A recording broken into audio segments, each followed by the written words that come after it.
Social psychology. I don't have a song yet, so we're gonna experiment with that a little bit. Also, you'll notice the hair's got a bit of lift today.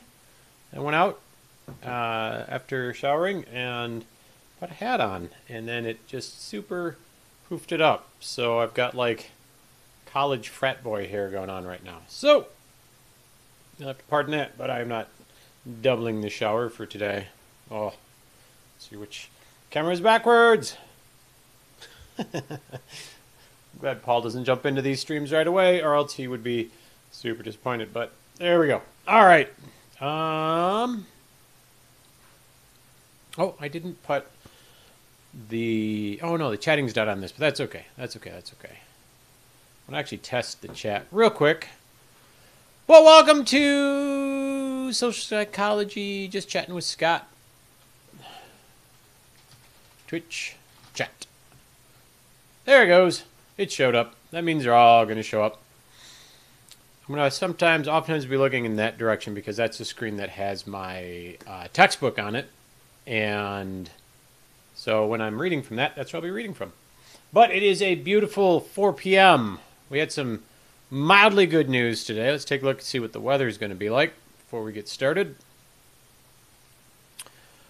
High of 40, it looked like. Not too bad. Oh, it says snow overnight. Snow.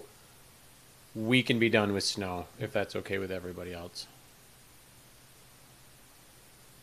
You know, I didn't check to see if the audio is working.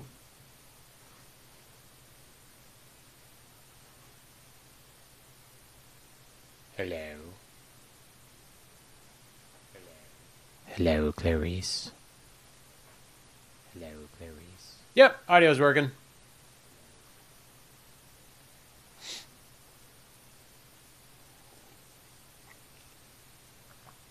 Oh, really good coffee today. Tomorrow, looking at a high of 31. Thursday, a high of 51. You go, February. Whatever it takes to clear that that hurdle out of winter is I'm okay with. Perfectly okay with. Oh, we're going to real quick check and see if how Mixer's doing.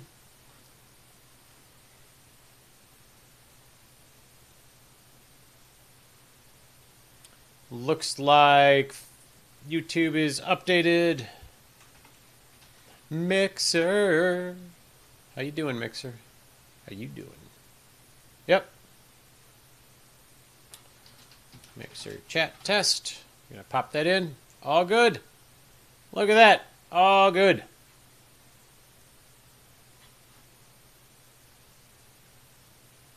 I don't need embers, but thank you.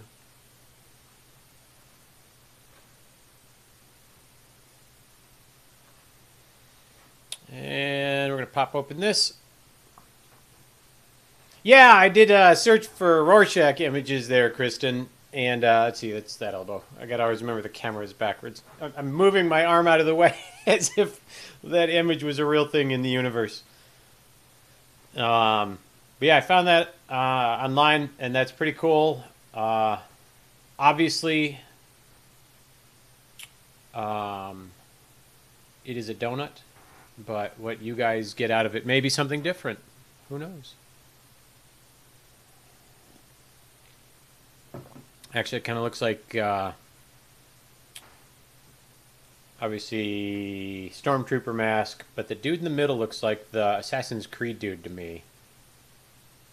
Like squatting with his hood. But, you know, it's a Rorschach test. Or, you know, it represents that. For me, anyway. Dooba-dooba-dooba-doo. Good to see ya. Great news on the LCC front.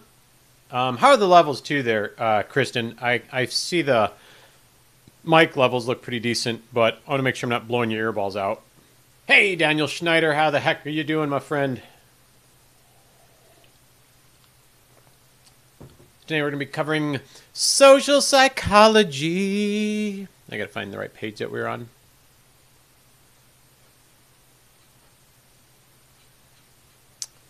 Dooby dooby dooby dooby dooby doop. Boop boop boop boop.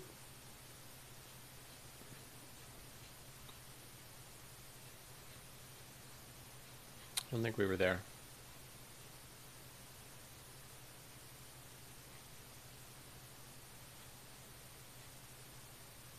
Clearly not a stormtrooper.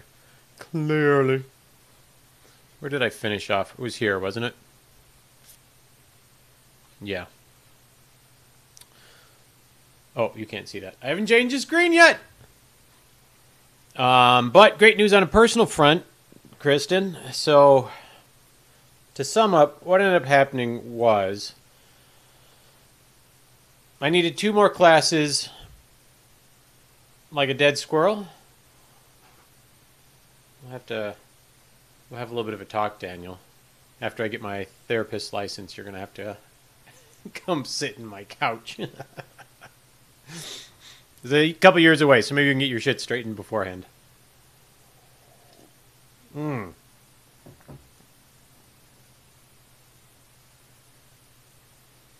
Twitches. I don't know if I got to just run a hard cable. I haven't had any problems watching. I just don't know if it doesn't like the upload. As I have Comcast, and Comcast is amazing. Check out and see if maybe the YouTube one might be a little better there, Kristen. YouTube.com/C/ToyWarGame. Unless you're just going to hang out where you are. There's also streaming on Facebook, too, so if you've got the Facebook, you can give that a whirlski.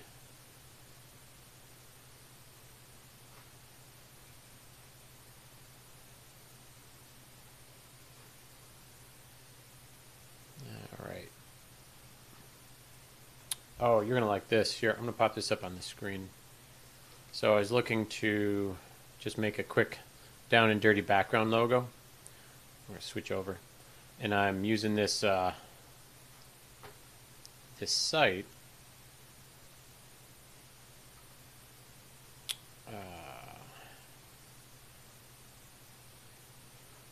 I don't know if that chat's not going to show up right. But at any rate, I was using this site. Get myself. Whoa, you get back over there, little buddy. Yes, you do. Yes, you do.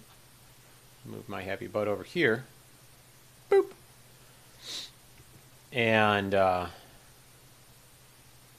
was playing around with the image, and you can rotate it. But this got a little bit creepy. Check this out. When I rotate it upside down, to me that looks like crazy eyes with like a monkey nose, like a gorilla. And then there's his mouth, like it's a gorilla going, all right, I'm looking at the wrong place. Like that. Tell me it doesn't look like that. Look. And I was like, wow, these Rorschach tests, I wonder what they mean. Actually, they don't really mean anything. It just helps to get subconscious information, to help determine other things that might be going on in the background. Very Freudian of that, very psychoanalytical. But check that out. Isn't that just completely... Do you guys see it? Do you see the eyes? Yeah, right? And that's just... I didn't screw around to the picture at all. It's just that happy little dude upside down. A soldier from World War II with a helmet. Oh, it does kind of look like the German helmet, because it did have like a little bit of a rise there too, didn't it? Maybe he's got a gas mask on? Oh, very nice, Daniel Schneider. Very nice.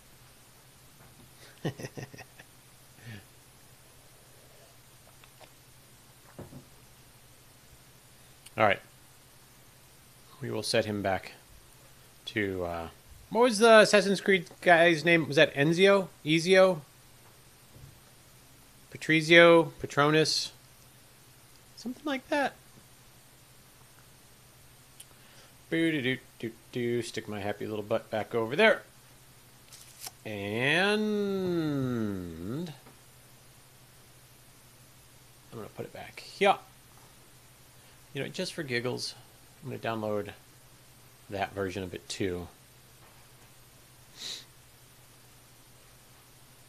Background 2.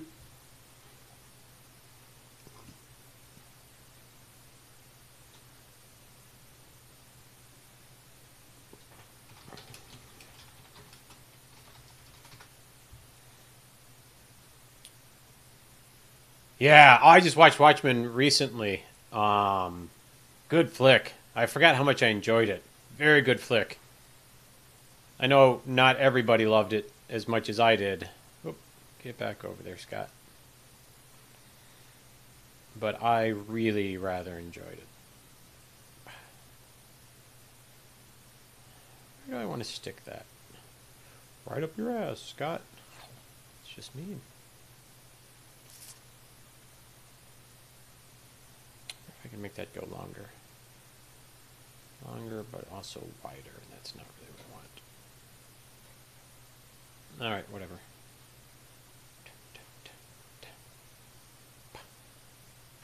That's not actually bad, because then I could pop that up and read that a little bit.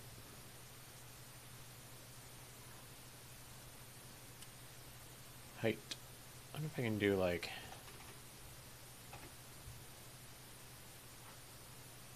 Oh, there we go. Yeah, there we go. That's what I want.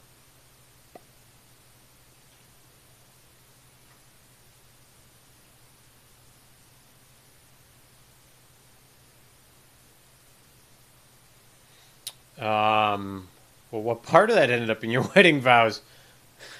Because, like, I'd put, you know, to having to hold in sickness, I would look up to her and whisper, no.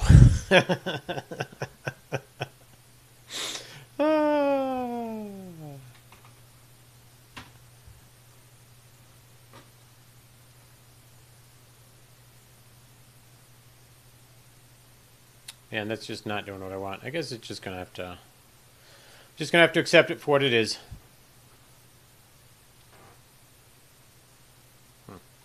My happy butt is huge in the way. And I am stalling just a little bit just to see if anybody else is going to pop in.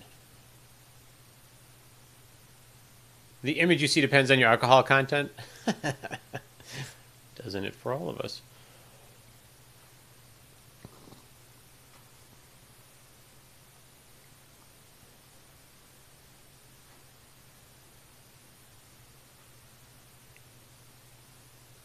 Oh. Yeah, you mean when he's on Mars? Did you end it with that the existence of life is a highly overrated phenomenon? And then you guys made a baby.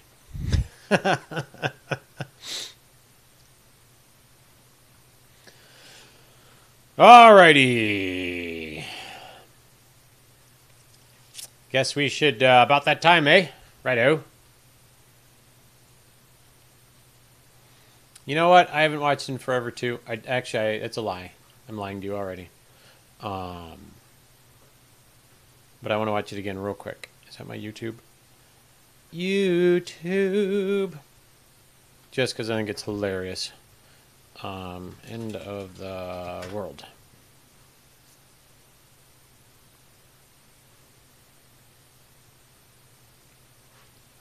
Alright, I don't know if the desktop... It shouldn't be muted.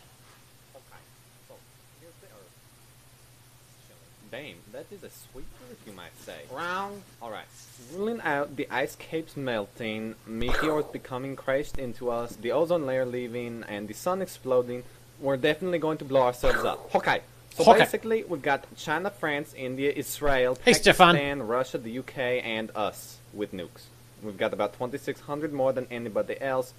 Whatever. Anyway, one day we decide those Chinese sons of a bitches are going down. Don't let Trump see this video. At China. While it's on its way, China's like, shit, what the fuck is shooting us? Oh well, fire missiles. Then France is like, shit guys, we got the missiles, they are coming, fire our shit.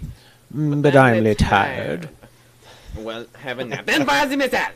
Meanwhile, Australia is down there like, WCF, mates? India, Israel, and Pakistan launched their shit, so now we got missiles flying everywhere, passing each other. Russia's like, ah, motherland! Then England's like, about that time, eh, chaps? Righto. Righto.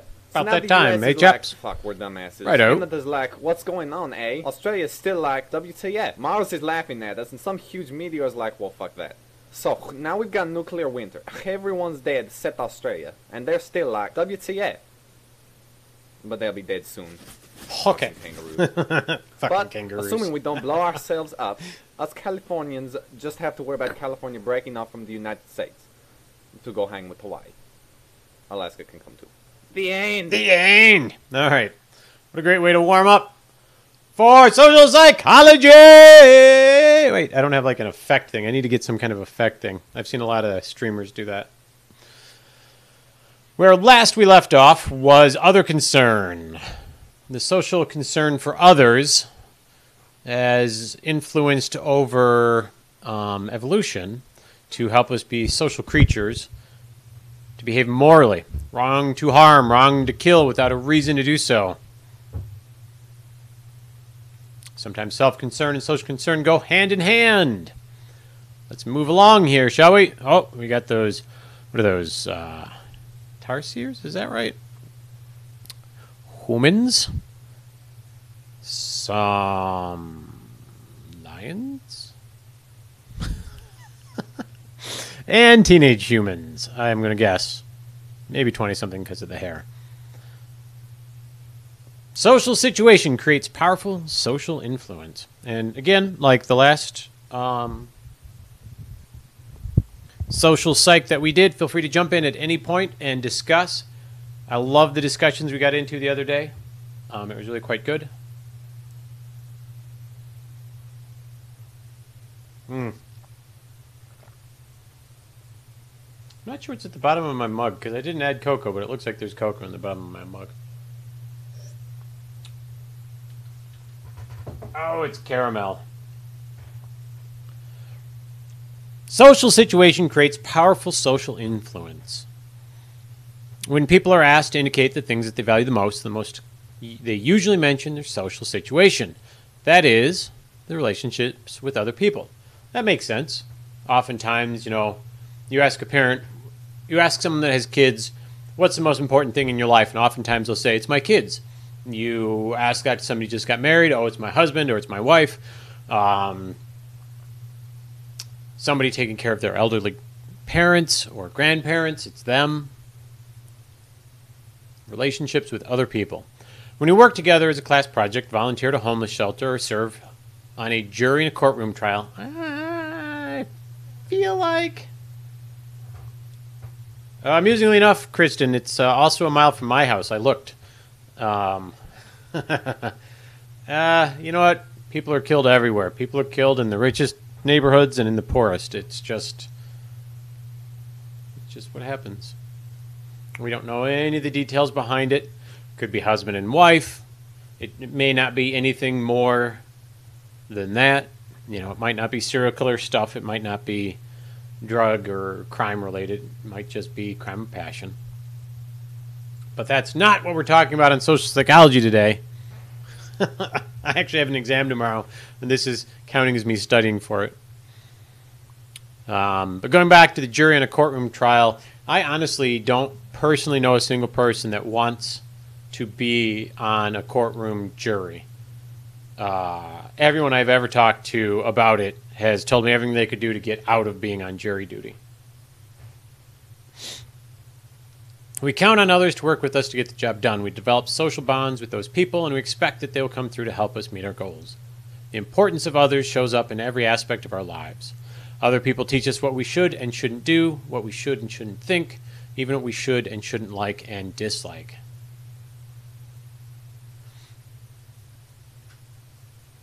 That dude in the chat crazy?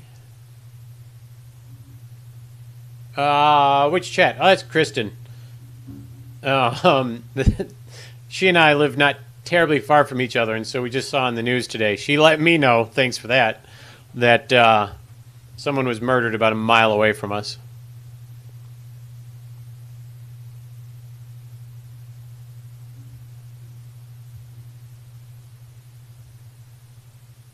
Oof. Yeah, jury duty is not. You like jury duty, Kristen?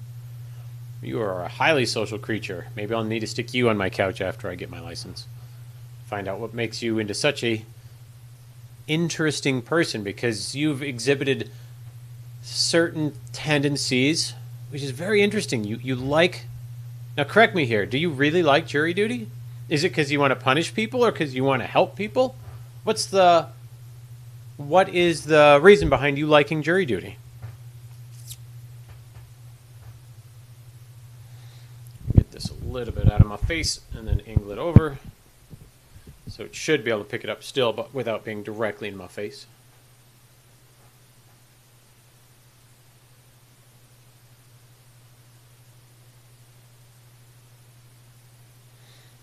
Oh, yeah. Stefan, I'm streaming on Mixer, Twitch, YouTube, and Facebook, and so it probably just got to scroll over my head till you can see all of it.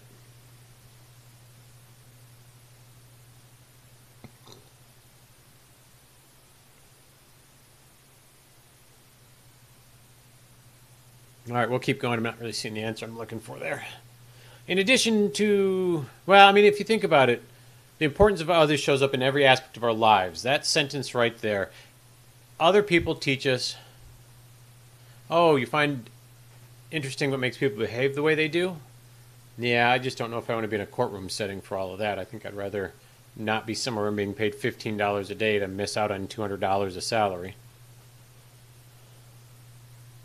Other people teach us what we should and shouldn't do, what we should and shouldn't think, and even what we should and shouldn't like and dislike. Think about that for a second. We're going to put it into a couple of contexts. As a child, you don't really learn anything on your own anymore. Everything is taught and has been for a very long time. You're taught just by listening to your parents without them even instructing you what to think, what to dislike. And then when you add in the layer of teachers at school and then parent instruction, you should love vegetables, but you should hate sugar. But you should love vegetables except for the vegetables your parents don't like. Then you should dislike those as well. Then you get into religion. Oh, you should be a Christian if you're in the GOP. You should be, a Muslim if you're in the Middle East, or Judaism, or any religion. All of that is handed down. There is no innate, built-in religion in the human mind or the psychology. That is all taught. And alongside of what you should and shouldn't like, it's the concern that I have is that we're teaching so many things to our children and ourselves, really, to dislike things that don't necessarily deserve that. I didn't like tomatoes until I was 21. I don't know why. I've read over and over that all phobias are learned.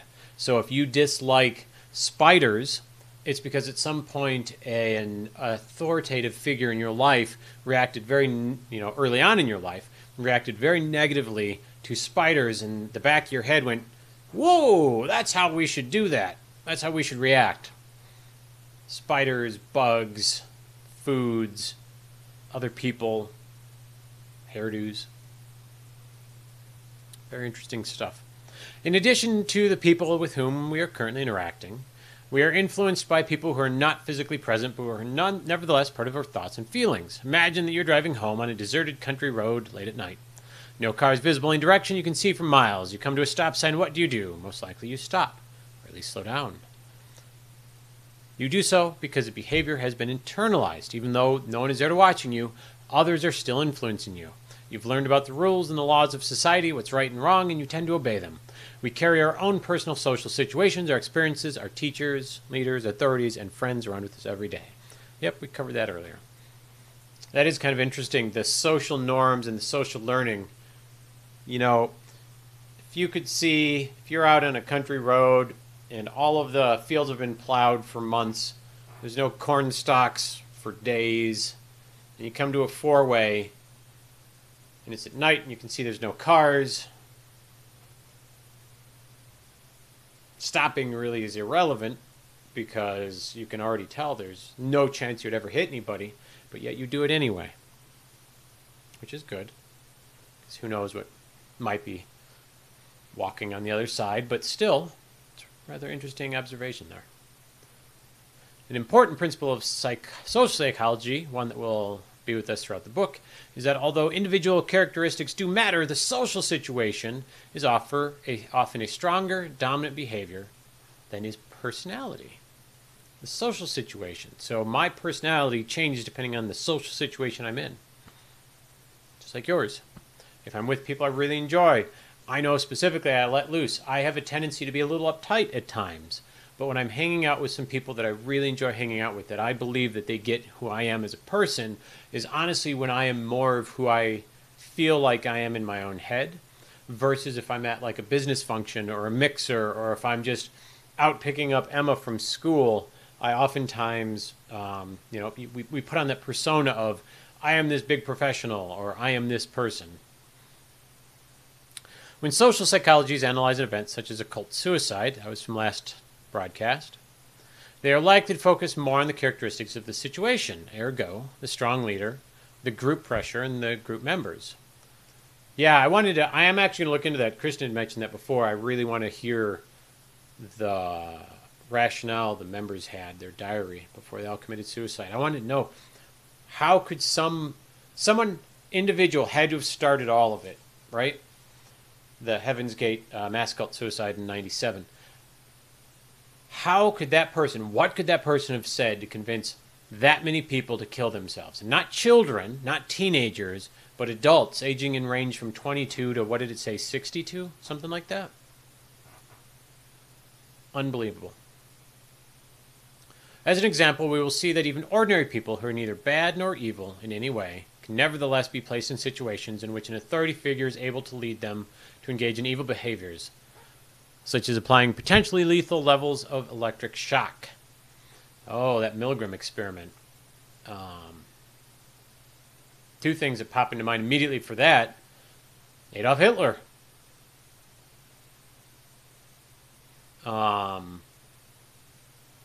After World War I, Germany got dumped on very heavily for all of the war and war crimes, or what all the other countries believed was entirely Germany's fault. And the Germans were under intense social pressure, economic pressure, not a ton of money, not a ton of food, not a ton of jobs. All of a sudden, their economy had collapsed and everything was going to crap. And along came this charismatic leader, Adolf Hitler, who basically figured out if he... And I believe that Hitler, from what I've read, and I've read a fair bit, honestly believed that he was doing what he thought was right. Obviously it was not good. It was not right, But nevertheless, the people needed something to pull them out of that mire, that miasma that their lives had become and their country had become. And when that charismatic leader came by, Hitler says to them, "It is not your fault. It is these guys. They're the cause of all of your pain and suffering." And sometimes it's just way easier to do that than to accept blame or to keep shouldering through. I know a lot of just regular German people just wanted their lives to be normal again, to live life, eat, sleep, drink, have sex, have kids, live their lives. But then that wave of Nazi nationalism came through. Yeah, Daniel, faith. It doesn't have to be rational.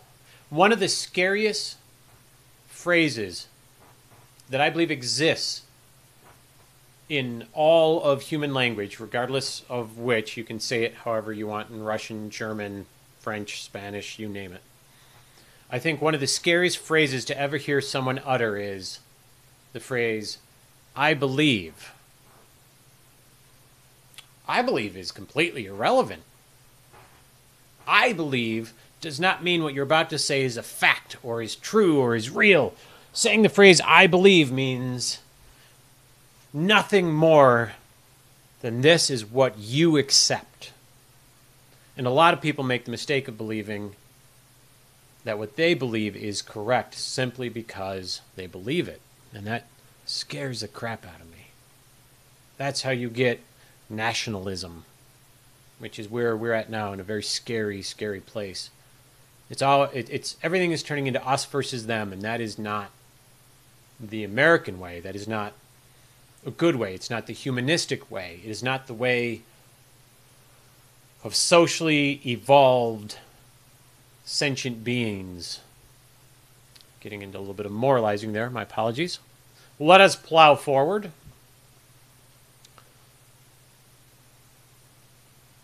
In addition to discovering the remarkable extent to which a behavior is influenced by our social situation, social psychologists have discovered that we often do not recognize how important a social situation is in determining behavior. We often wrongly think that we and others act entirely on our own accord, without any external influences. It is tempting to assume that people who commit extreme acts, such as terrorists, members of suicides, are unusual or extreme people. Yeah, Stefan. Opinion over facts scares me to death. I will take a fact every day of the week. Not alternative facts.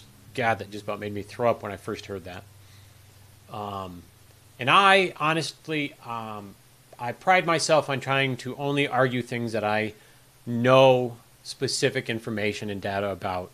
But I have been proved wrong quite a few times in my life.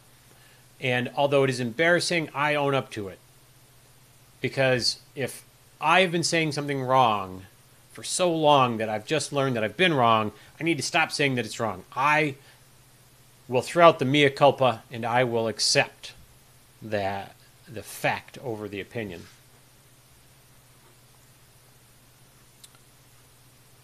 Members are extreme or unusual people, and yet much research suggests that these behaviors are caused by more by social situation than they are caused by the characteristics of the individuals, and that is wrong to focus so strongly on explanations of individuals' characteristics. He made me do it. Why not? Heck, there was that court case last year, 2 years ago, of that girl that really hated, she was just this terrible human being, it sounded like, where she convinced this male friend of hers, who apparently was her boyfriend, I think, to commit suicide. And she just bullied him and bullied him and bullied him and bullied him into it. And she was arrested for something to do with that case. And I believe they found that found her not guilty of that, which sets kind of a scary precedent. But realistically, the she made me do it, the he made me do it is a very scary argument to allow people to get away with. I didn't want to rob this bank. He made me do it. I didn't want to have to steal. Socioeconomic factors made me do it. There's perhaps no clearer example of the powerful influence of the social situation than found in research showing the enormous role that others play in our physical and mental health. Social support refers to the comfort we receive from people around us. Friends, classmates, coworkers.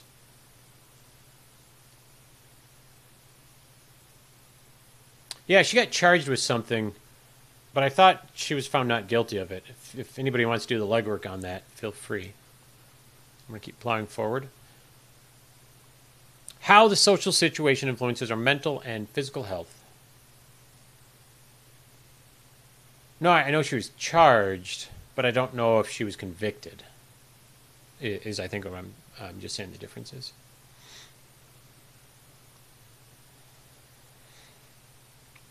In comparison with those who do not feel that they have a network of others they can rely on, people who feel that they have adequate social support report being happier and have also been found to have fewer psychological problems, including eating disorders and mental illness.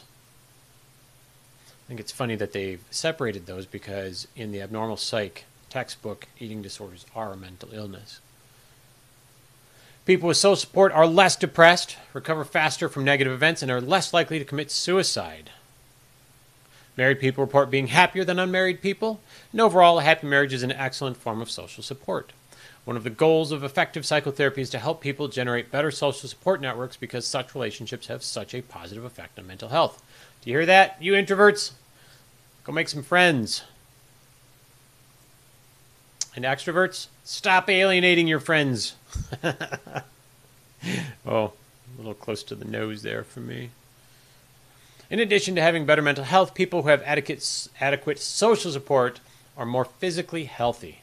They have fewer diseases, live longer, lower blood pressure, and have fewer deaths at all ages. Well, there you go. Have friends and you become immortal. Although it gets hard because, like, you know, when you get up to the hundreds, it's not like you've got a lot of peers. Sports psychologists have even found that individuals with higher levels of social support are less likely to be injured playing sports and recover more quickly from injuries than they do receive. These differences appear to be due to the positive effects of social support. Yeah, isolate will get you nowhere. The differences appear to be due to the positive effects of social support upon physiological functioning, including the immune system. Now, that's kind of interesting to read because I was just reading in my news feed a few days ago, epigenetics is the study of how genes affect physiologically, or your physiology, depending on how they're expressed. And a lot of that ties into psychology. And I've even read, I can't cite the case study, I don't remember it, that they were showing there was some correlation between how you think of something and how your body will chemically, physiologically react. And that's crazy to think that what you think in your head, just the thought process, can entirely affect stuff. So if you were like, this is not part of, this is just an anecdotal example, but so that you could quite possibly, the negativity and the depression and the anxiety could be literally causing you to be more prone to sickness, disease, cancers, skin conditions, hair loss. I mean, they know that, sleep deprivation, and it just compounds it and compounds and compounds it. So even if you're not going to have a giant support group of friends, get somebody you can talk to, get somebody you can confide in. And if you don't have a friend like that yet, and you're going through some stuff, definitely go see a therapist if you've got insurance. Oh, it's crazy to think how much the mind affects the body. The opposite of social support is a feeling of being excluded or ostracized. Feeling that others are excluding us is painful, and the pain of rejection may linger even longer than physical pain. People who are asked to recall an event that caused them social pain, such as betrayal by a person very close to them, rated the pain as more intense than they rated their memories of intense physical pain. So, she broke my heart was more intense than I got punched in the face. And you know what? I can get behind that. I really can. And the example I give is oftentimes, and this is a little bit of personal information, and I don't mind sharing. A lot of my close friends that know me know this about me. When I was very young, when I was 21, I'd fallen madly in love with a girl of 19, and a program in Allen. Is that second one supposed to be Al-Anon? I don't know what the Allen program it is. Is it available to people as well? Yeah. Get help. I know it feels like you're struggling. Oftentimes people feel like they're struggling and nobody cares and nobody knows what they're going through.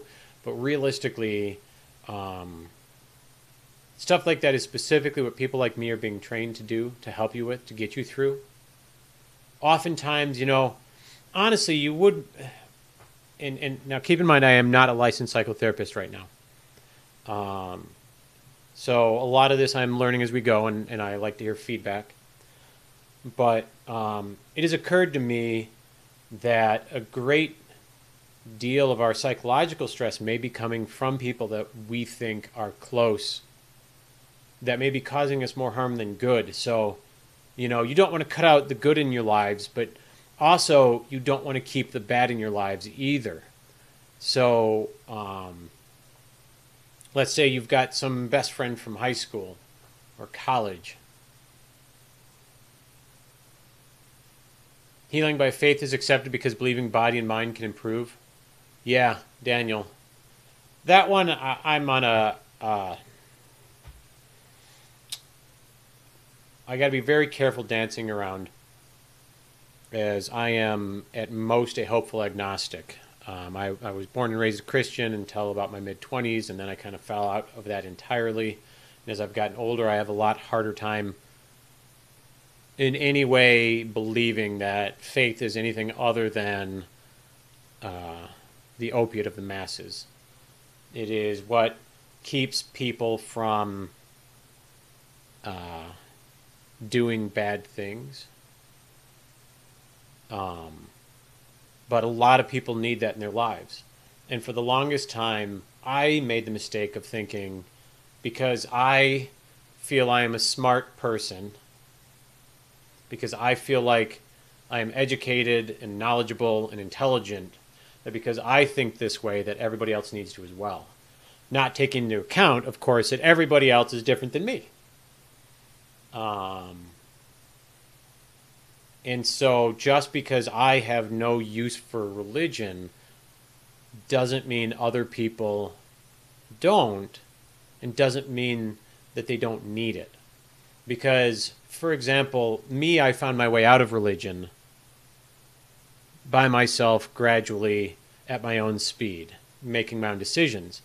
But when was the last time you ever said to somebody, you do things my way, and they actually did it, right? Nobody does that. Nobody ever does that.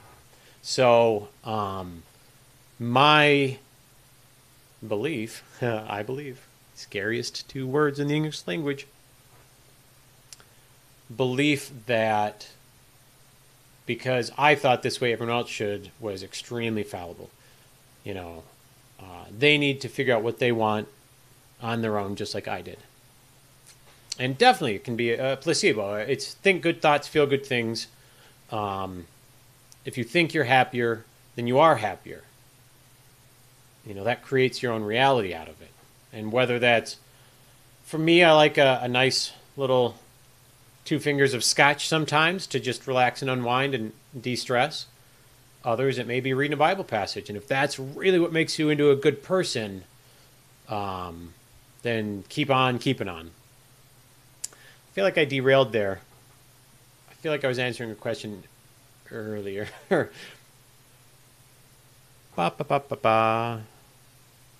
something about an earlier girlfriend.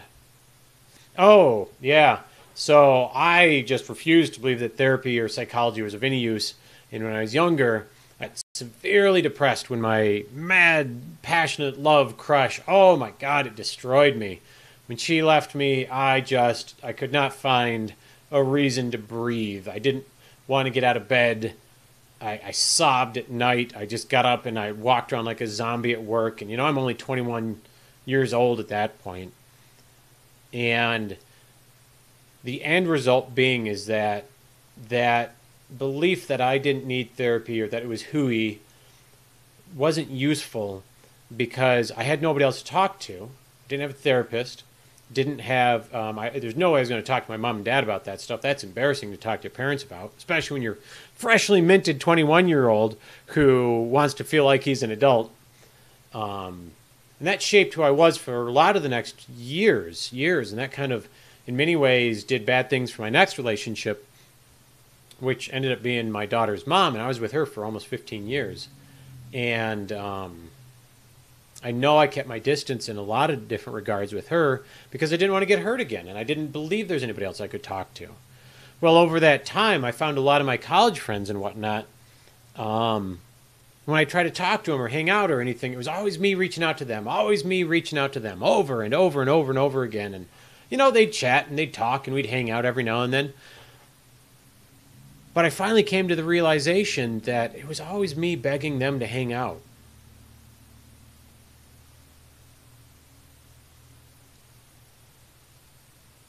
And finally, I got to the point in my mid-30s, I was like, why am I begging people that obviously have grown away? We hadn't really done anything, you know, nothing negative had happened. It's just, I had to ask myself, why is this person still in my life? And so I kind of, over the next few years, in my 30s. Just kind of weeded out people that I felt like I was always the one trying to drag them into my life. And the end result has been that although when I see them or bump into them or hear from them, I talk and I chat. I keep it nice and social. But the end result is I feel less shitty about myself because I don't feel like I'm begging people to be in my life. And I don't now worry anymore and wonder what the hell's wrong with me where other people don't want to hang out. Forgetting, entirely the fact that just people have lives. Outside they've got work or they've got family or they've got other things. And a lot of times you grow apart just because of that's how life is. But going back to the point, that social structure that we have is super important because you need to be able to talk to people. Dealing with things just by yourself can oftentimes lead down that path like it did for me. And it won't happen to everybody. Everybody's different. But like with me, it was very much, I got hurt really badly once. I'm never going to do it again. And then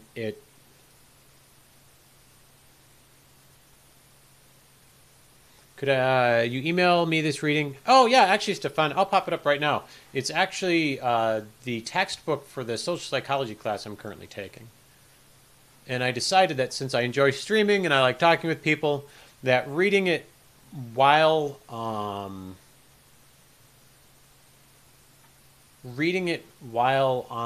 stream would mean I could actually discuss it with people.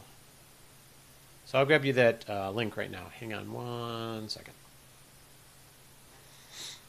As I find I learn better by conversing.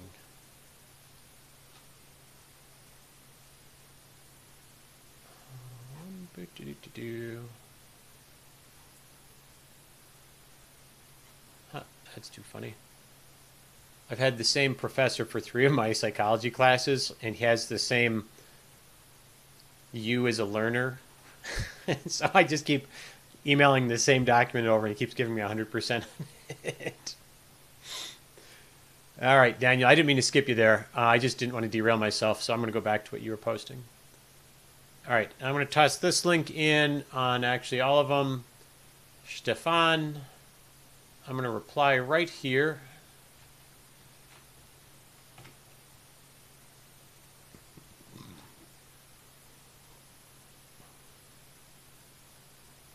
And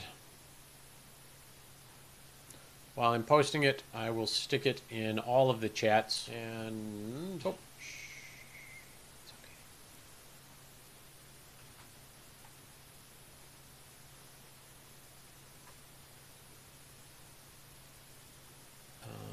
Mixer.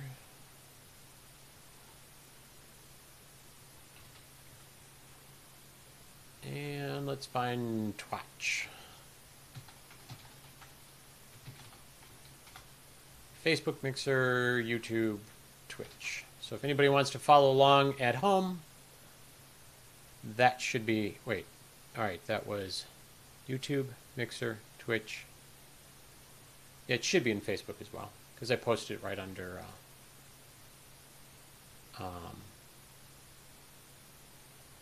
Stefan's comment. Going back to Daniel, take this remedy, makes you happy. The person feels happy. It is the flower, the compound. The same for the faith leader of the religion says you will receive the cure and having faith that the person can work.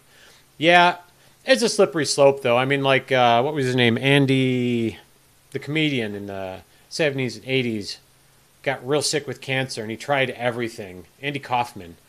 And he went to do faith healing and they did kind of the bogus pulling the cancer out of his stomach. So you got to be careful when you mix significant illnesses and try to believe that just faith will do it. I mean, I've read in the last 3 months or maybe 6 months numerous articles about parents who believe that they've been brainwashed into believing that pray away the disease will save their kid, and so they don't take him to the doctor. And this has been in like several states. It's just appalling. And I know it's showing up in my news feed because I'm clicking on the article to read it. So, of course, it's going to show more of them. There's a slippery slope. Warning, don't click on scary shit in your news feed or that's all you'll ever read. Social psychology. But yeah, to a degree, definitely, you know, if your faith leader is telling you if you're happy and you know it, clap your hands, then do that. Might help. Sitting at home being depressed is definitely not going to help. Get out of that rut. I had to. When he spoke of carrying the relationship for you, talking about being with someone and feeling lonely, Daniel, I'm not sure the reference on that one. I think I may have steamrolled past that. All right, let's head back on to the text.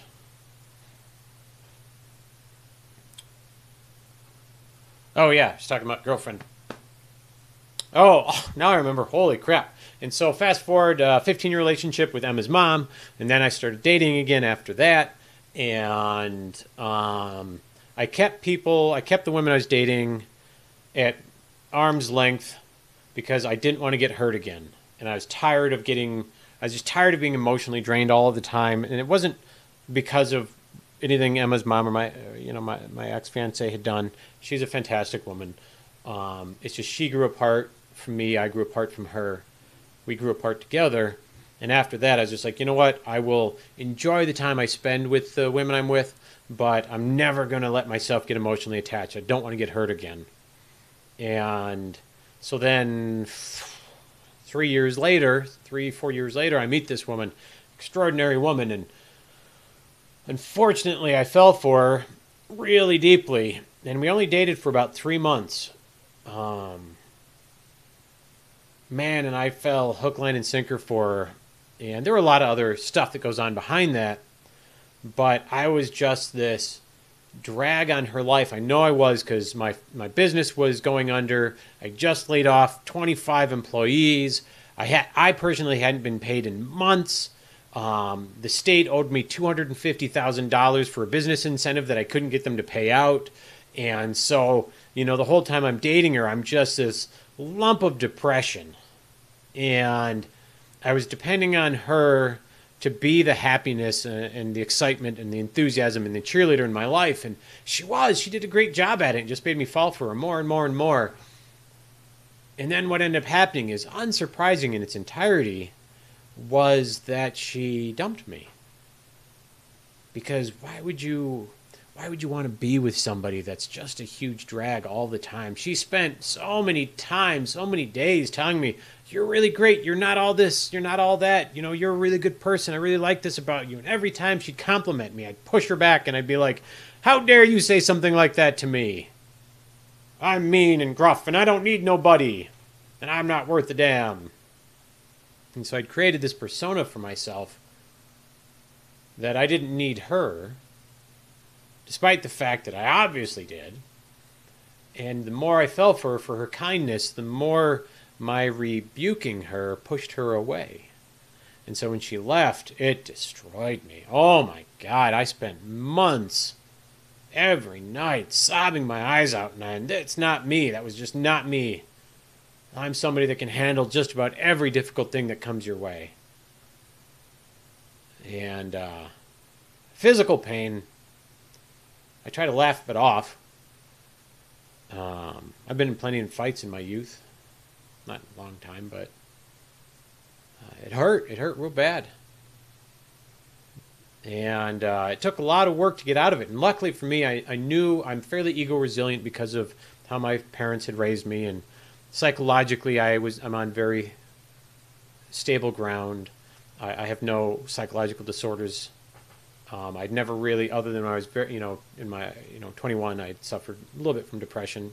In retrospect, I would not have said that earlier or back then, but so yeah, that social pain that had happened because she had left, man, I'll remember that till the end of my days.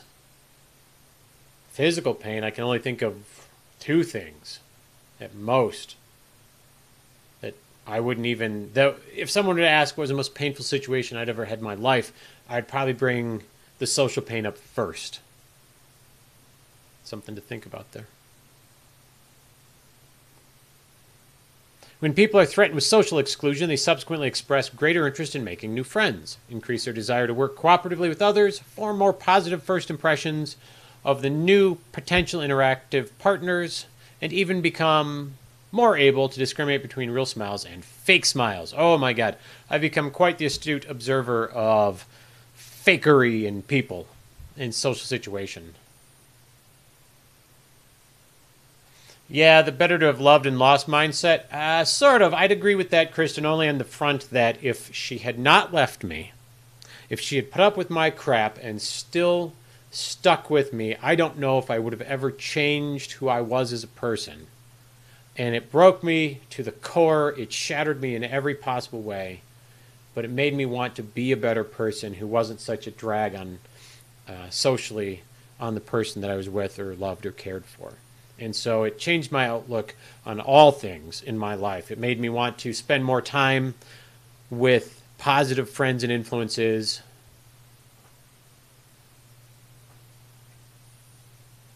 It made me want to, although I've always prided myself in how I parent my, how I raise my daughter, it made me want to be even kinder and more understanding. So really, her leaving me honestly was the best thing for me psychologically. Despite the fact that if you had asked me that back then, I would have said, fuck no.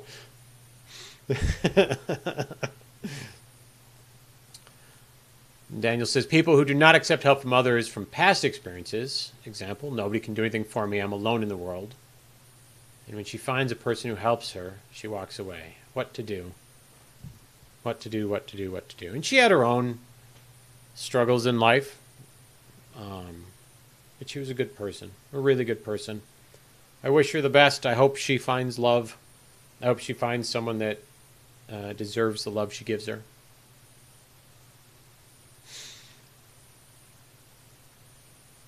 Stefan, we have soulmates at one point. I used to believe that. I'm a little jaded still, a little cynical. Just because the sheer number of people alive and the number of breakups and divorces, I don't honestly think there's any one right person. I think there are lots of people that can be the right people. If you're who you want to be, if you honestly are who you want to be, and find somebody that accepts that, and then you accept who they want to be as a person. Because realistically, if she'd been a super negative person and that matched with my super negativity, we could have been right for each other. But I just think that we create who we want to be, and then we find people that accept that or deal with it, put up with it. Kristen, you and Bear have been together, besties since high school. That's fantastic. I love that. It flies right in the face of what I was just saying, but if you guys were to split apart, you could find love again. I know you could.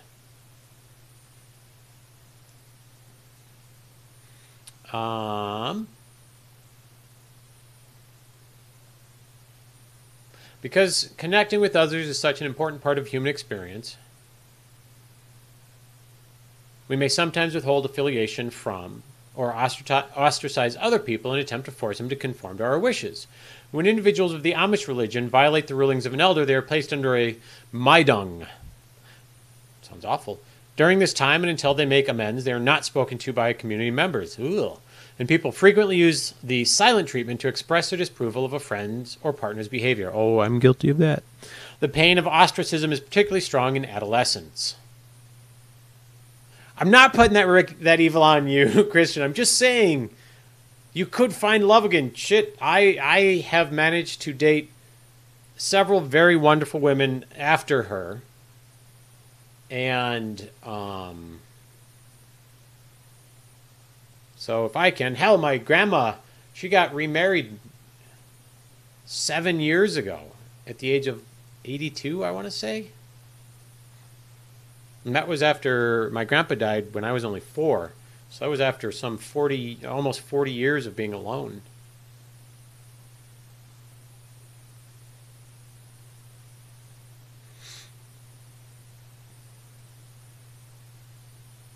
Marriage is like a submarine to buoy but was made to sink. Yeah. I've read recently, too, that there's a belief that the human animal is not necessarily designed to be monogamous, given our propensity to want to spread our seed and continue to further life. The use of ostracism has been observed in parents and children and even in internet games and chat rooms. The silent treatment and other forms of ostracism are popular because they work. Withholding social communication and interaction is a powerful weapon. Streamers, you could do that. Put people in a timeout. If you don't like what they're doing, put them in a timeout. Withholding social communication and interaction is a powerful weapon. Forcing them to change behaviors. Individuals who are ostracized report feeling alone, frustrated, sad, unworthy, and having lower self-esteem. Kristen, no, I'm not saying anything bad. I'm just saying you could. I don't want you to. I want your marriage to be happy until they bury the both of you or cremate or whatever the heck's going to happen to you guys. Float you away on a Viking ship and shoot some arrows onto that. That would be the ideal. You being happy the entire rest of your life. But as I've had to learn, just if that doesn't last, it doesn't mean it's the end of life. Maybe it would be for you.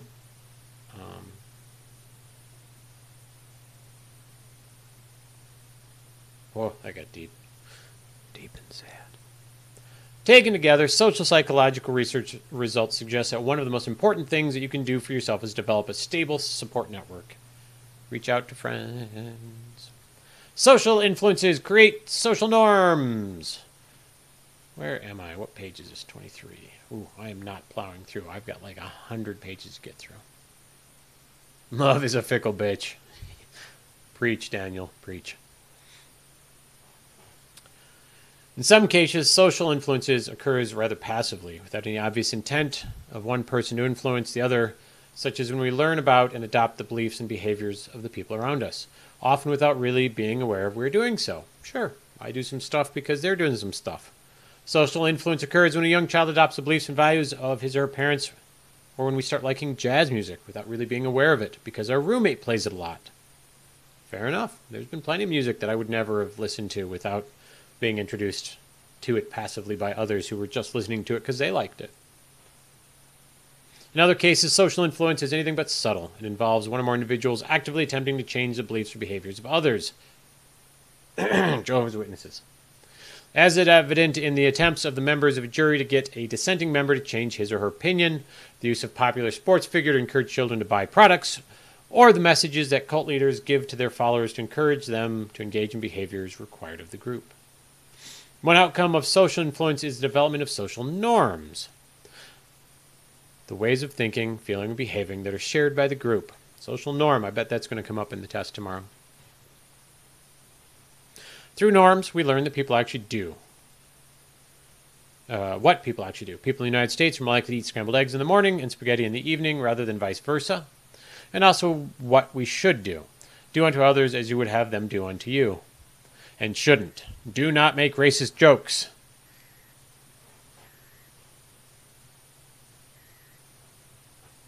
There are norms about almost every possible social behavior, and these norms have a big influence on our actions.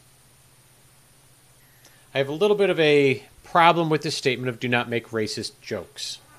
Not because I think racism is cool or I'm a racist in any way, but I worry about the jokes part of it. Because there seems to be a bit of an imbalance on who is allowed to say what against what race. Because if we are saying racist jokes are inappropriate, it needs to be shared across the entire comedy community or entertainment community. That immediately made me think of the Netflix show Dear White People. Just from that title alone, I have to presume that there's going to be jokes made about my ethnic background. Is that okay? More so than if I had a Netflix comedy special that said the opposite? I don't know. I'm not the judgment police here, but I just worry. I think jokes may need to live in their own universe where, although that is a slippery slope because you can say some really abhorrent things that really should not be said. Man, that's thought provoking. I can think of a dozen things that should never be spoken. Is it the severity of what the joke is? Contextually, is it ever okay? Obviously, back in the 1950s or mid 1940s, saying anything negative against Judaism or Jewish people would have been super abhorrent after seeing what happened during the Holocaust.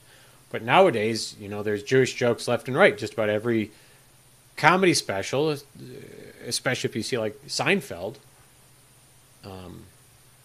Contextually, is that okay now? How interesting. Different cultures have different norms. And if anybody has any thoughts about that, I see, Kristen, put you laugh at white people jokes. So do I. The point was more of that I was trying to make is that if it's okay for one ethnic group to make jokes about the other, shouldn't it be fair all the way around? Any thoughts from anybody else on that one? Stefan, Daniel, Kristen?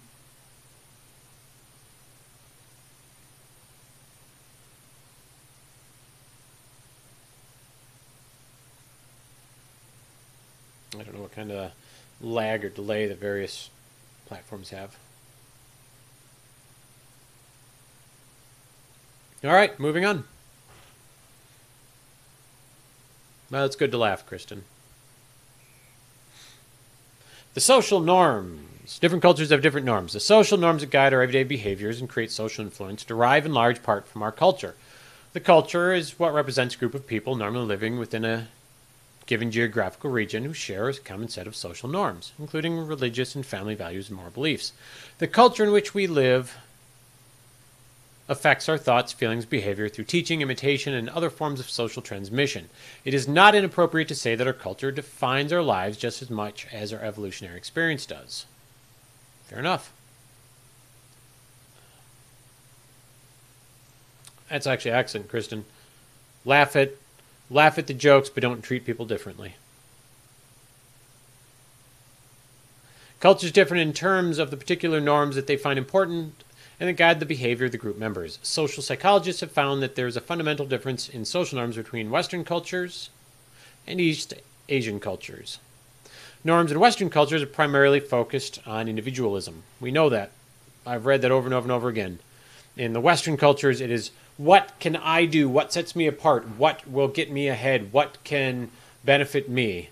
Whereas in the Eastern cultures, it is, what can we do as a group to help the group move forward? And I had never thought of that it was a bad thing until I had actually started reading more in psychology. Because as we focus on the individual, it appears that we have lost sight of the greater good.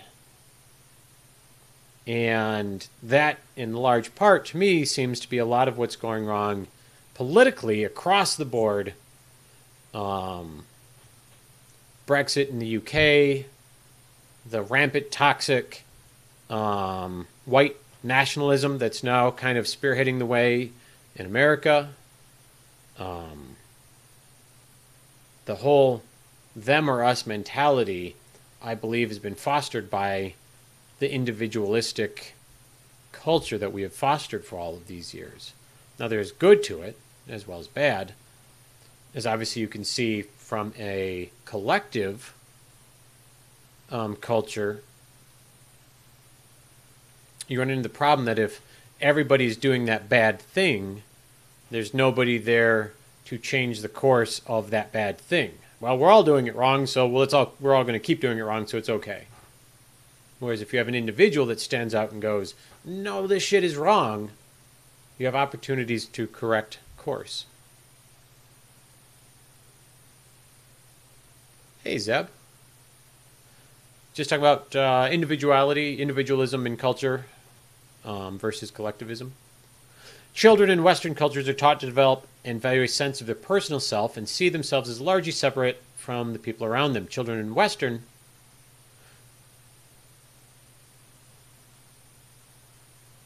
that should have been Eastern. One of these. Children in Western cultures feel special. No, I guess I'm just misreading it. Children in Western cultures feel special about themselves. They enjoy getting gold stars on their projects and the best grade in the class. Adults in Western cultures are oriented toward promoting their own individual success, frequently comparison, and at the expense of others. I'd read recently, well, no, it wasn't right. It was about a year and a half ago I'd heard on NPR. It was this study that had been done based off of some Harvard business graduates where they were talking about how the belief of individuality, that leaders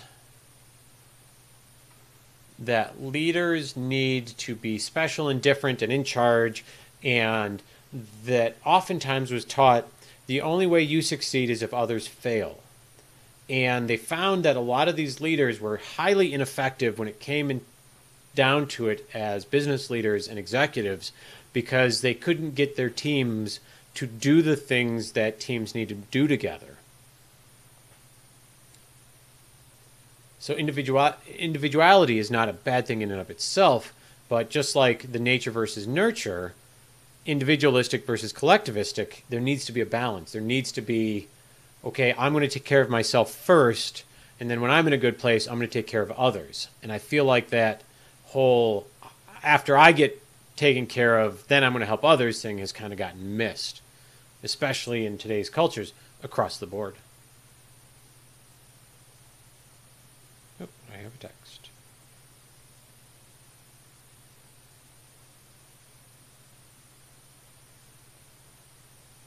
It's from Emma.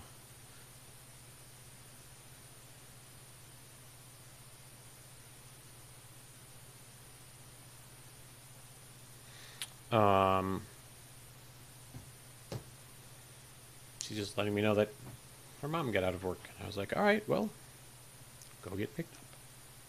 Or wait to get picked up. When asked to describe themselves, individuals in Western cultures generally tend to indicate that they like to do their own thing. That's me right there.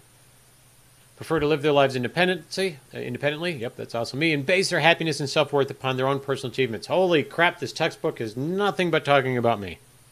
In short, Western cultures, the emphasis is on self-concern. Norms in East Asian cultures, on the other hand, are more focused on other concern. These norms indicate that people should be more fundamentally connected with others and thus are more oriented towards interdependence, or collectivism. In East Asian cultures, children are taught to focus on developing harmonious social relationships with others, and the predominant norms relate to group togetherness, connectedness, and duty and responsibility to one's family. The members of East Asian cultures, when asked to describe themselves, indicate that they are particularly concerned about the interests of others, including their close friends and their colleagues. As one example of these cultural differences, research conducted by Shinobu Kitayama, apologies for how badly I probably slaughtered that, and his colleagues, Uchida, Norisakunet, and Kitayama, found that East Asians were more likely than Westerners to experience happiness as a result of their connections with other people, whereas Westerners were more likely to experience happiness as a result from their own personal accomplishments. Now think of that for a second. Zeb, if you're still with us, on your streaming side, think of how that could impact people who stream video games. It oftentimes is, look at me, look at me, look at me, look at me, look how good I'm doing. And those are the people that appeal to the individualistic side. And I mean, take a look. You've got, Ninja, for example. It's, look how great I'm doing and look how great my friends are. And you have a giant group of American teens, preteens, 20-somethings following him because they value the individual achievements he's doing more so than the group. But then, Zeb, I'm glad you're here. I think of your streams, whereas you are oftentimes promoting the other concern, is what it's. I don't know if you heard it earlier, but we're talking about other concern, quote unquote, in terms of where we have social concern for others above ourselves first. Because you seem to experience the joy in helping others with all the charity that you do, the social games that you play. I mean, even looking at your Twitter feed, it's, hey guys, what would you enjoy me playing? So you've got two sides of that same coin there. And there's a place for both of it. There is not necessarily right or wrong. Obviously, America has, because of the individualistic cultures and tendency, we push ourselves to accomplish great things. And I think a lot of that can't happen unless you are trying to make a name for yourself. But conversely, you know, at what point do you have to say, okay, I did this great thing, now let's share this love around? And I think, I mean, a good example I would throw out is Bill Gates versus Steve Jobs. Bill Gates, Melinda Gates, the Gates Foundation, is the most philanthropic charitable organization in existence. It has done more to help people worldwide, globally, than any other charitable existence.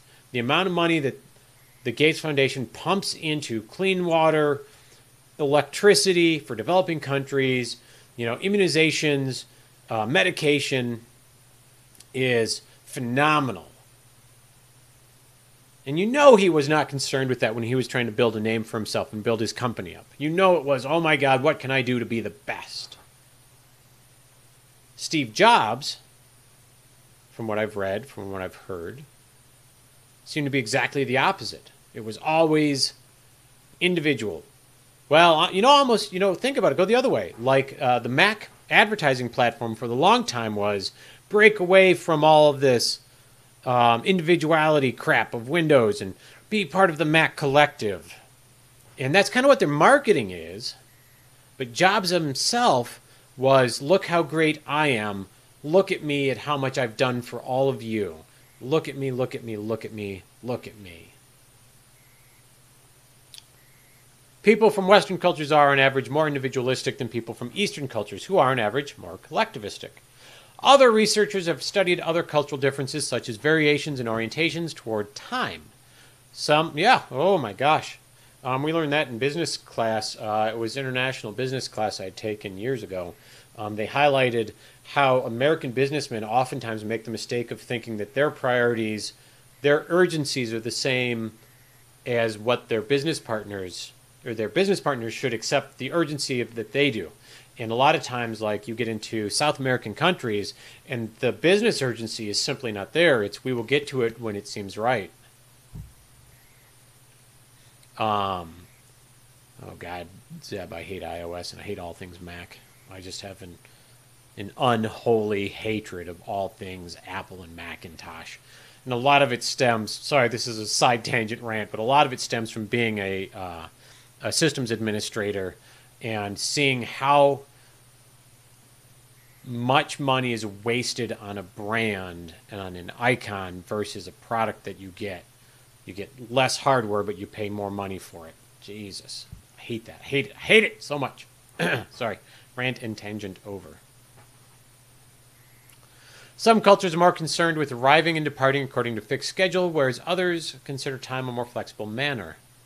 Levine and colleagues found that the pace of life is assessed by average walking speed in downtown locations, and the speed with which postal clerks completed a simple request was fastest in Western countries, but also including Japan, and slowest in economically undeveloped countries. It has also been argued that there are differences in the extent to which people in different cultures are bound by social norms and customs, rather than being free to express their own individuality without regard to considering social norms. And there is also cultural difference regarding personal space, such as how close individuals stand together, as well as in the communication styles individuals employ. Do Americans like to hug more than, say, Europeans or Asians?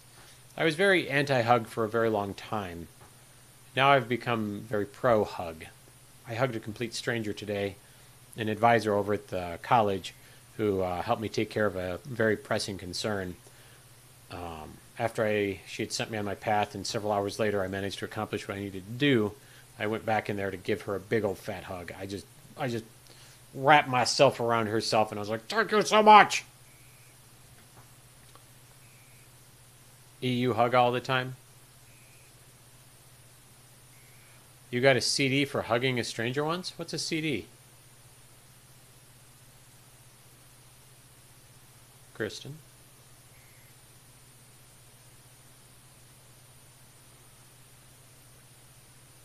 It is important to be aware of cultures and cultural differences. We hug Brazilians a lot. Well, I've seen a lot of very beautiful Brazilians. I think I would just because I want to go hug very hot, attractive, tanned women. Oh, Jesus. Compact disc. Oh, I thought you were... Okay. My brain didn't go there. I thought you had misspelled an acronym for like... oh, what's it called when you do... God, I used to get that in high school because I would hold hands and kiss my high school girlfriend. What do they call that? Social public display of affection, PDA. That's where my brain went. Not VD. No, I got a VD from hugging someone once. No. Hope not. That'd be a hell of a hug, though, wouldn't it? Oh, where did we go? It is important to be aware of cultures and cultural differences, at least in part because people with different backgrounds are increasingly coming into contact with each other as a result of travel, immigration, development, internet, other forms of communication. In the United States, there are many different ethnic groups. Yep. And the proportion of population that comes from minority, non-white groups is increasing from year over year. Minorities will account for a much larger proportion of the new total entries in the U.S. workforce over the next decades. In fact, minorities, which are now roughly one-third of the U.S. population, are expected to become the majority by 2042, and the United States is expected to be 54% minority. By 2023, more than half of all children will be minorities. These changes will result in considerable growth in cultural diversity in the United States, and although this will create potential for useful cooperation and productive interaction, it may also produce unwanted social conflict. Being aware of cultural differences and considering their influence on how we behave towards others is an important part of basic understanding of social psychology and a topic that we return to frequently in this book. I don't live in the gutter. I just lack the filter that stops me from saying stupid things sometimes.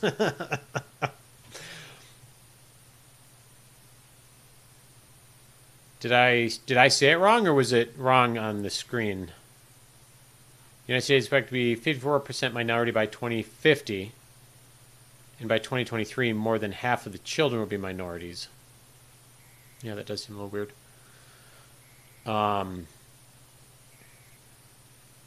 I do feel that right now, as a white CIS Caucasian, it seems like the news oftentimes, obviously the news preaches out about things that will gain ad revenue. The news is not an altruistic media. It is a business like everything else. And I feel that the social...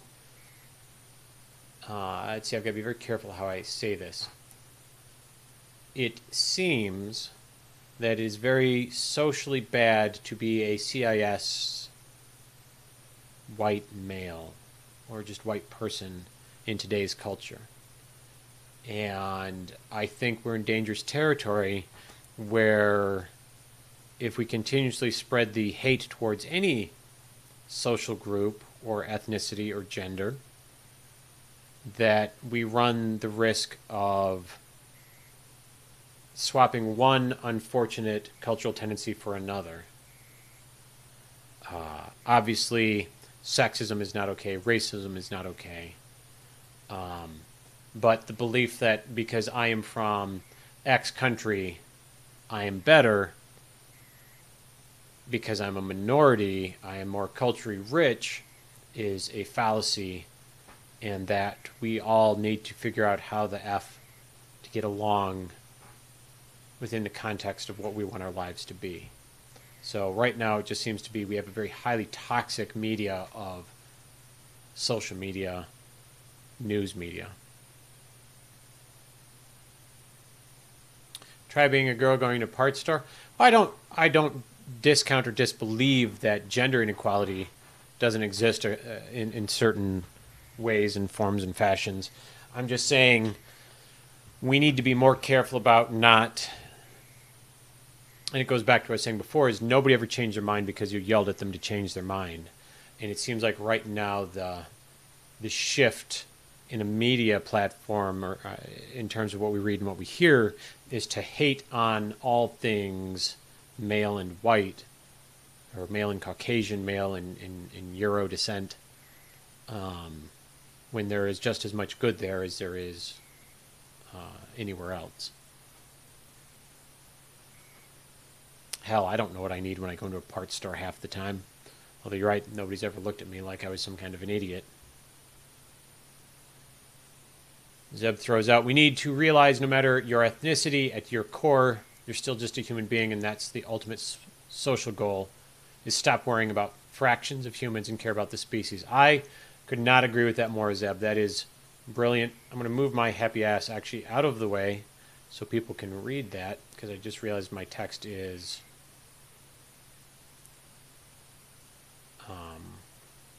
being hidden by my giant head. See if I can, whoop, that is not what I wanted to do. We are going to pop that open.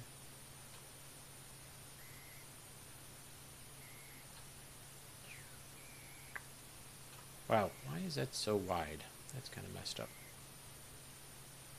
Alright, so Zeb's and me, we're going to put that right there. Actually, you know what? I'm going to move me over here. I like this so much what Zeb puts. It's so eloquently spoken.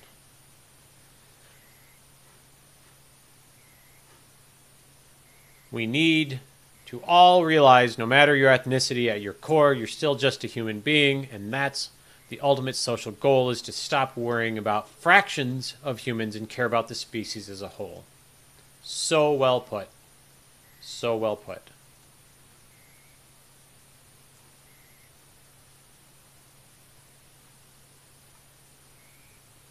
Now I gotta tuck you back under there. I wish I could get that to feed from the top. I'm gonna have to look into how to do that.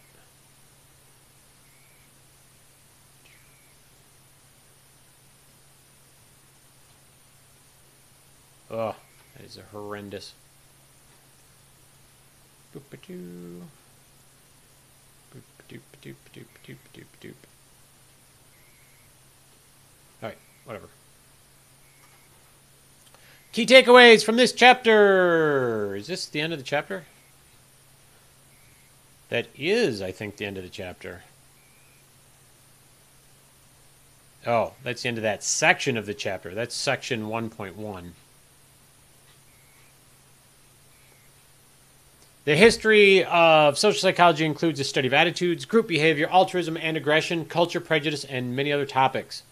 Social psychologists study real-world problems using a scientific approach. It is science.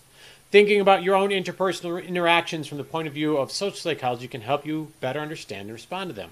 Social psychologists study the person-situation interaction, how characteristics of the person and characteristics of the social situation interact to determine behavior, and many human social behaviors have been selected by evolutionary adaptation.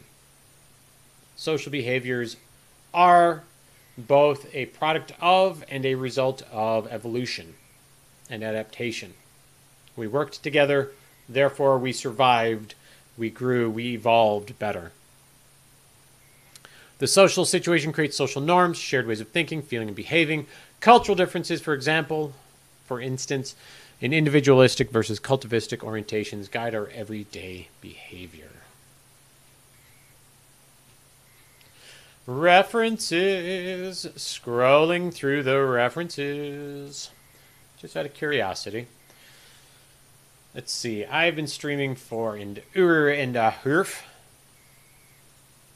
I want to see where chapter 2 is. So let me pop this open. is page 57. And this is 30, so that's not too bad. I know I've been kind of taking my time a little bit here.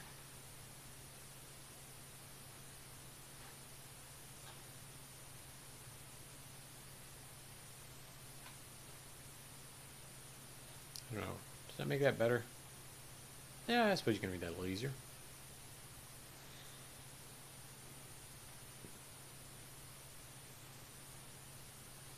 Affect, behavior, and cognition, section 1.2. Affect is the feelings, how the things affect you. Behavior, your interactions, and cognition is your thought. Oh, look at that. He jumped. She's on him. Or nope. Man, that's a Rorschach test there, isn't it? I saw a woman straddling onto hug and kiss a man, and then as I looked, I realized the tall person has heels and a skirt on. So that's probably a child hugging on and kissing their mom. Huh. Cognition. I'm going to sit and think. Behavior. Oh, what I'm going to do. The three aspects directly reflect the idea and definition of social psychology. Oh, shit, yeah, Zeb. You've got my cell phone number, don't you? Just text me when you get into town.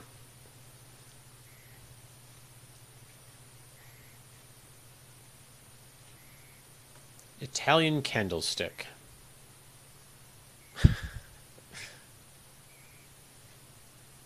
No. Zeb, I think this person is the woman, and this is a child being held and giving a kiss.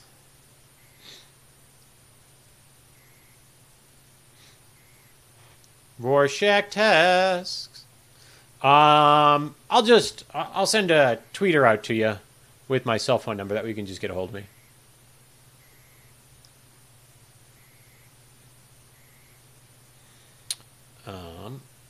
Let's see. The study of feelings, behaviors, and thoughts of individuals in social situation. Although we will frequently discuss each of these separately, they all work together to produce the human experience.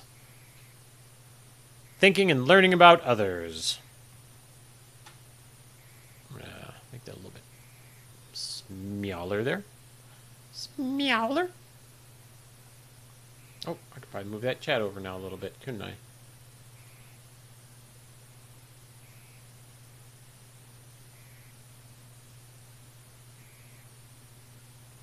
Got to figure out how to make it do top first. I will someday.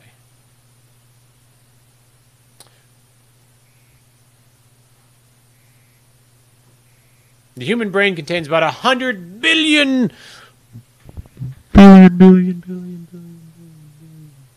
neurons, each of which can make contact with tens of thousands of other neurons.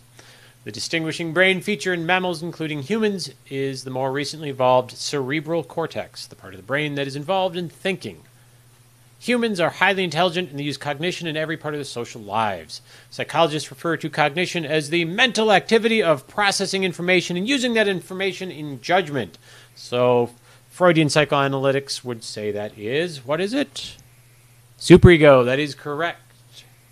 Sort of loosely. Social cognition is cognition that relates to social activities and helps us understand and predict the behavior of ourselves and others. Look at that big old fat brain there. Look at that dude. She looks upset at him. Or is she trying to figure out what is he saying? She's like, you're so full of shit, dude. He's like, but come on now. We got to hit on this other woman because we're drinking. I don't know where I'm going with that, so we're going to keep going. Over time, people develop a set of social knowledge that contains information about the self, other people, social relationships, and social groups. Two types of knowledge particularly important in social psychology: schemas and attitudes. A schema is a knowledge representation that includes information about a person or group. Easiest way to think about a schema is just a set of boundaries or rules or regulations or ideas that hold loosely together to help you recollect or categorize. Joe is a friendly guy, or that Italians are romantic. An attitude is the knowledge representation that includes primarily our liking or disliking of a person, thing, or group. Attitude. I really like Julie. I dislike my new apartment. I love Zeb. I hate Pastor Jeb. Just kidding. We love Jeb too. Once we have formed them, both schemas and attitudes allow us to help to judge quickly and without much thought whether someone or something we encounter is good or bad, helpful, hurtful, sought out or avoided. They have an important influence on our social information processing and social behavior.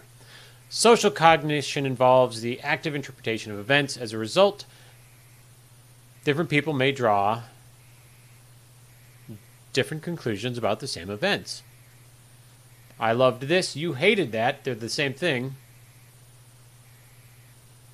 When Odette smiles at Robert, he might think that she's romantically attracted to him, whereas she might think that she's just being friendly. Oh no, it's the every middle-aged man plus the 20-something bartender syndrome.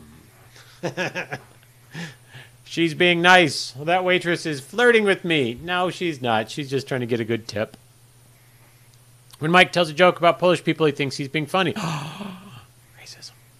But Wanda might think he is being prejudiced. The 12 members of a jury who are deliberating about the outcome in a trial have all heard the same evidence, but each juror's own schemas and attitudes may lead him or her to interpret the evidence differently.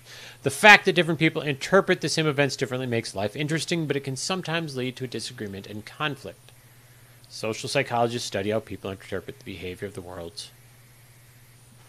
cause of other people's behavior. Social affect. Feelings about ourselves and others. Affect refers to the feelings we experience as part of our everyday lives. As our day progresses, we may find ourselves happy, sad, jealous, etc. Although affect can be harmful if it is unregulated or unchecked, our affective experiences normally help us function efficiently in a way that increases our chances of survival. Affect signals us that things are going well, are going okay because we're in a good mood, we're experiencing joy or serenity, or that things are not going so well. Bad mood, depression, anxious, upset, angry. Affect can also lead us to engage in behaviors that are appropriate to our perceptions of a given situation. We are happy when we seek out and socialize with others. When we are angry, we may attack, and we are fearful, we may run away. We may experience affect, and I do realize that I'm pronouncing it differently like a million times. Affect and affect. We experience affect in the form of mood and emotions. Mood refers to the positive or negative feelings that are in the background of our everyday experience. Most of the time we're in a relatively good mood. A positive mood has some positive consequences. It encourages us to do what needs to be done in the situations we're in. When we're in a good mood, our thought processes open up and we're more likely to approach others. We're more friendly and helpful to others. We're in a good mood and then we're in a bad, and we may think more creatively. On the other hand, when we're in a bad mood, we're more likely to prefer to remain by ourselves rather than interact with others, and our creativity suffers. That's actually very true for last night. I was in a exceedingly foul mood due to something I screwed up, and I just didn't want to be around anybody. And so what I forced myself to do was hang out with my little girl and play some Paladins. We ended up playing for like 2.5 hours because I knew I needed to get out of that bad mood. However, the one caveat to that is it's not universally true. I do write a fair bit, poetry, short stories. I've been working on a novel, and I've found that the subject matter of the novel is it's a romance. It's kind of a tragic romance, and mixed in with a little bit of science fiction. And I've found that as I have grown to be a happier person, it has become much more difficult for me to write this book because so much of the main character revolves around his misery. That it has, as I've grown happier, it is harder to write that particular book. Did she teach me anything in Paladins? She is very good as a team player. I love playing with my 10-year-old, which is funny because when I had the cyber cafe in East Lansing, I could not stand playing with the tweens, the preteens, the pre-tweens, or even the teenagers or the 20-somethings because of how terrible they were as team players. But my little 10-year-old, she loves playing as a healer. I think it's Evie. I'm not sure. She's got like this disc thing, and she makes clones of herself. And she's quite good as there's a sniper. I think the sniper's name is Vivian. She's got 2 portal discs behind her and a sniper rifle with iron sights. But Emma is a fantastic team player, and I love playing Paladins with her, which really kind of surprised me because of how much I dislike playing a lot of those games because of how everybody just tries to showboat or do things by themselves. Easter egged again. Kristen, I don't think I could in the book because the book is a semi-autobiographical account of a man who continuously fucks up relationships. And he's also a bit of a time traveler. So where he's constantly trying to go back and fix his relationships that he borked. So because I've never been in a relationship with you, I don't know if I can Easter egg you in there somehow, other than maybe as like somebody that he knows. I'd have to think about that. And I don't know if you necessarily would want to be in that book because the book is almost entirely about women that I have messed up relationships with. You wouldn't necessarily want to be in there. Emotions are brief but often intense mental and physiological feeling states. In comparison with moods, emotions are shorter lived, stronger, and more specific. Emotions are caused by specific events, things that make us, for instance, jealous or angry, and they are accompanied by high levels of arousal, whereas we experience moods in normal everyday situations. So moods are, I feel happy, and emotion is, I really love this thing. Amusingly enough, Kristen, I've already messaged all of them that I'm including, and I'm using their names in the books. I've remained friends with almost everyone I've ever dated. And they have accepted my apology for being such a cold or distant or just idiot. So it's a cast of Kate Must Die. It's some characters that are in Kate Must Die, but also in Twabor. A number of the girls, the female characters in Twabor, are loosely based off of women I have dated in my lifetime.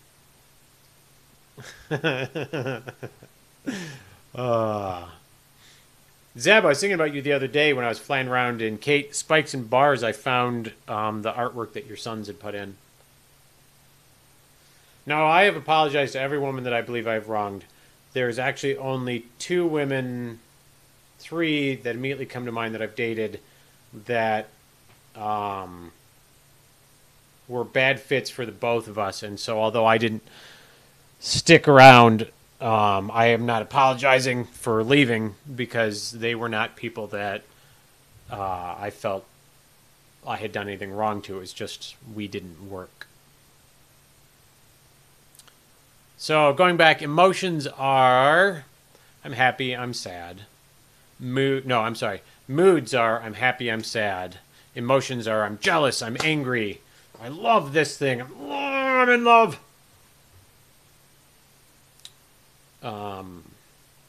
We experience emotions only when things are out of the ordinary or unusual. They help guide our social behaviors, just as we run from fear, such as snakes or spiders, whatever. We may try to make amends with people when we feel guilty. Social behavior, interacting with others. Because humans interact and influence with each other every day, we have developed the ability to make these interactions proceed efficiently and effectively. We cooperate with other people to gain outcomes that we would not obtain on our own. And we exchange goods and services for the benefit of everybody. These behaviors are essential to survival. The sharing of goods, service, emotions, and other social outcomes is known as social exchange. Social exchange. Goods, services, social outcomes, and emotions. That's kind of neat. I'm going to hang out with Kristen and Zeb so we can have a social, emotional exchange. I was going to say service, but I don't know if Zeb's wife and Kristen's husband would like me referring to me hanging out with them as an exchange of services. Social rewards, the positive outcomes that we give and receive when we interact with others, including such benefits as attention, praise, affection, love, and financial support. Social costs. Okay, so the social reward are the positive, the social costs are the negative when we act in others. On the other hand, include, for instance, the frustrations from disagreements, the guilt if we acted badly, the effort involved in developing and maintaining interpersonal relationship. Well, your wife is awesome. She played Kate Must Die. Whereas Kristen refuses to get internet, so she and her husband can't possibly play it.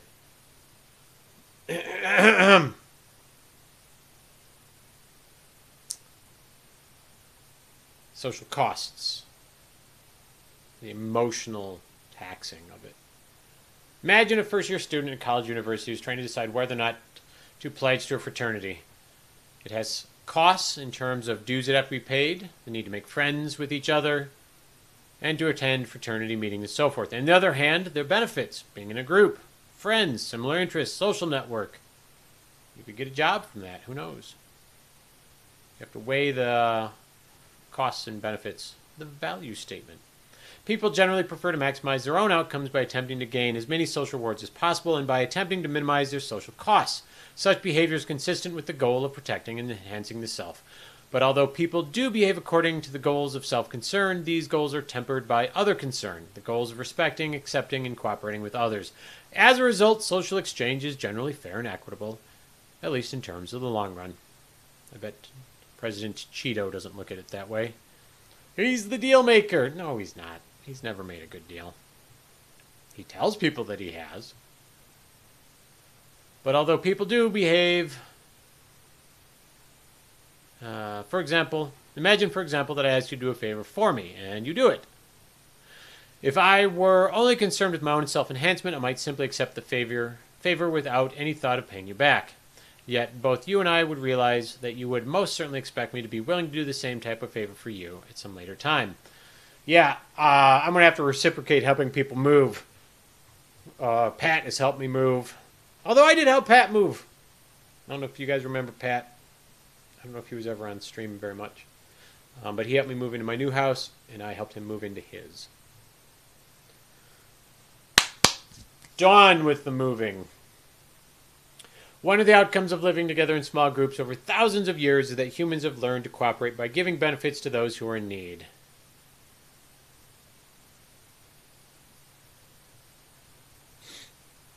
Talking shit while I was washing my coffee cup. Oh, you didn't hear it? Yes, I was talking shit of your inability to play any of my games because you refused to get the internet.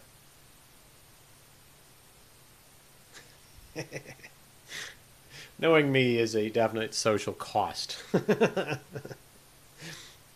were we? One of the outcomes of living together over thousands of years is that humans have learned to cooperate by giving benefits to those who are in need with the expectation of a return of benefits at a future time. Friends with benefits.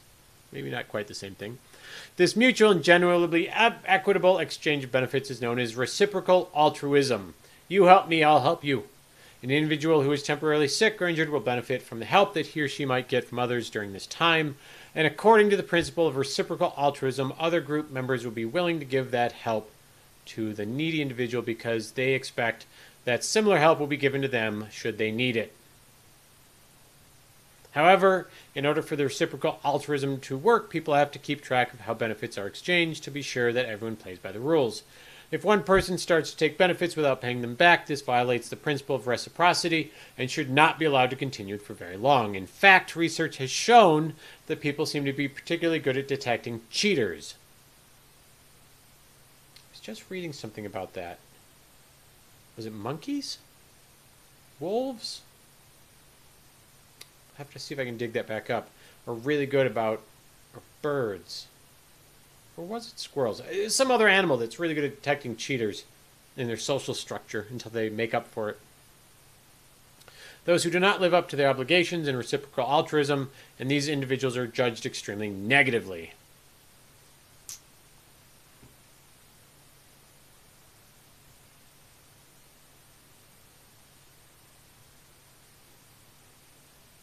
if you could. So far, only Zeb is the one that has gotten the furthest. Tools? Whoop, that's not what I want. How do I get that back open on that side? View. That's not what I want.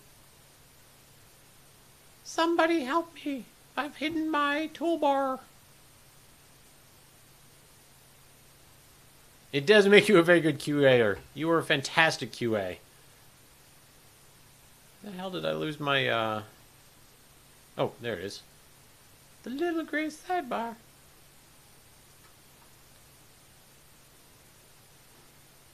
Oh, now it's being hidden. Go away.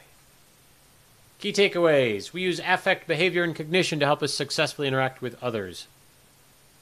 Social cognition refers to our thoughts about and interpretations of ourselves and other people. Over time, we develop schemas and attitudes to help us better understand and more successfully interact with others. Affect refers to the feelings we experience as part of life and includes both moods and emotions. Social behavior is determined by principles of reciprocal altruism and social exchange. Let's play the little exercise in critical thinking. Consider a time when you had an impact. Oh, I'm showing off some of my bedroom. Oh, no, I guess not. Consider a time when you had an important social interaction or made an important decision. Analyze your responses to the situation in terms of affect, behavior, and cognition. That's boring as shit. Let's keep going. 1.3, conducting research in social psychology. Actually, I have not eaten for a bit, and all I had today was blueberries and vanilla yogurt. So I think I'm going to take a breather. I'm going to kill the stream. And make a comeback a little bit later. Hey Zeb, what do you see on that Rorschach test there? Ignore the... There we go. What do you see?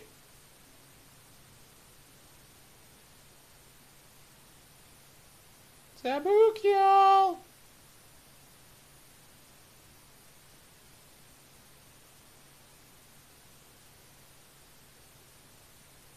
Well, alright. He may have bounced off to hang out with his kids. Do you see the Assassin's Creed dude in the middle? His nose? Do you see that? Or is that just me? Like, right here. Damn it. I see his hood. And like two swords behind him. And like he's going like this. Possibly holding his swords above him.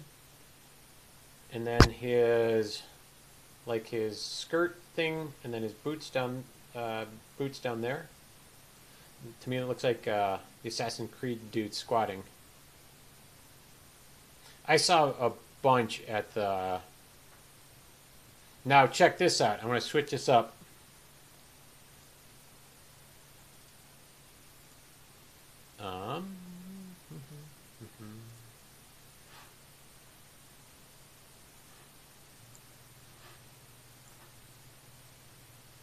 Now what do you see?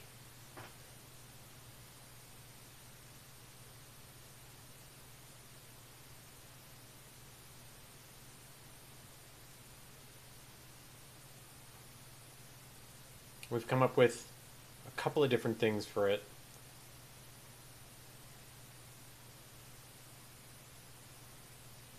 And I don't want to cheat and give you extra info. A soldier! You see a soldier! How interesting! That was what one of the guys earlier, I don't remember if it was Daniel or Stefan, had also seen that. He saw a World War II soldier. And so, damn it. Eyes. And the helmet. Oh, that's so hard to do. Helmet above his eyes.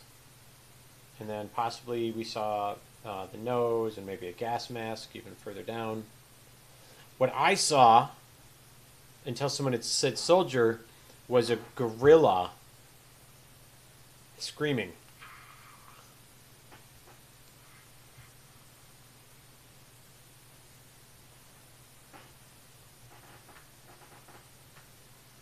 How interesting. All right. So that is section 1.1 and 1.2 of social psychology. Zeb, do you want a link to that that PDF? Are you interested at all in that? We had a couple people ask for it earlier.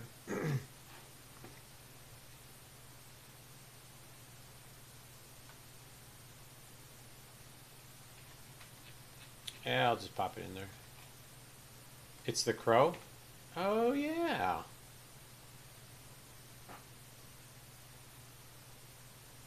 So that is a link to the social psychology PDF. I know not necessarily interesting for everybody, but I'm finding it really kind of cool. So that is social psychology for today. I'll be back probably in a little while after I get a chance to just decompress a little bit, get something to eat. No worries, man. And if you guys pop in, we can keep up the conversation later.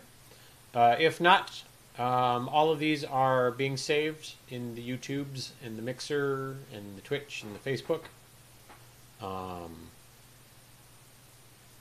So that'll be it for right now. Coming back later, we'll have conducting research in social psychology. Although I might just actually plow through that because I don't know if that's going to be terribly interesting to read about on screen.